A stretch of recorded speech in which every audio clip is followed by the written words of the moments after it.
Breast feed చేసే moms తలస్నానం చేసి వెట్ హెయిర్తో బేబీకి పాలిస్తే కోల్డ్ కాఫ్ అవుతుంది నిజమేనా అని అడిగారు కదా.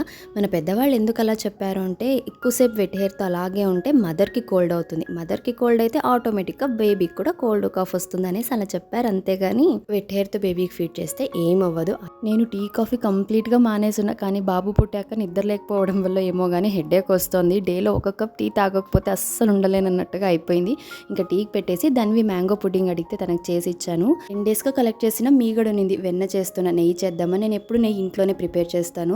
బాబు పడుకున్న కాసేపట్లోనే పనులన్నీ ఫాస్ట్గా చేసుకోవాలి. మదరుడ్ అంటేనే అంతే కదా, హరీ బరీగా అయిపోతూ ఉంటాయి అన్నీ. పనులన్నీ క్విక్గా ఫినిష్ చేసి పీస్ఫుల్గా కూర్చొని టీ తాగుదామనే లోపల, నీకు అంత అదృష్టం కూడానా అమ్మ అని మా బుజ్జోడు లేచేశాడు. ఇంకా టీ కాస్త పక్కన పెట్టేసి బాబుకి ఫీడ్ చేసి బర్పిచ్చి పడుకోబెట్టే లోపు అది చల్లగా అయిపోయింది. దాన్ని మళ్ళీ ఓవెన్లో వేట్ చేసుకొని తాగాను. నేను మొన్న బ్రెస్ట్ పంప్ గురించి షేర్ చేసినప్పుడు బేబీకి డైరెక్ట్గానే ఫీడ్ చేయొచ్చు కదా, మళ్ళీ పంపింగ్ ఎందుకు అన్నారు. నేను జస్ట్ ఎక్సెస్ మిల్క్ని మాత్రమే పంప్ చేసి స్టోర్ చేస్తున్నాను. ఫ్యూచర్లో బేబీకి యూస్ చేయొచ్చు, లేదంటే డొనేట్ చేయొచ్చు అనేసి నేను డైరెక్ట్గానే ఫీడ్ చేస్తాను. బాటిల్ ఫీడింగ్ అంతా చేయడం లేదు. పీస్ఫుల్గా పడుకున్న బాబుని జో కొట్టి మరీ నిద్ర లేపడం అంటే ఇదేనేమో. అమ్మ తమ్ముడు నిద్ర లేస్తాడనేసి ముందే జో కొడుతున్నా అంటుంది. ఇంక వాళ్ళ డిన్నర్కి ఆలూ కర్రీ చపాతీ చేశాను. ఇంతే ఇవాళకి. కలుద్దాం రేపటి వీడియోలో. బాయ్.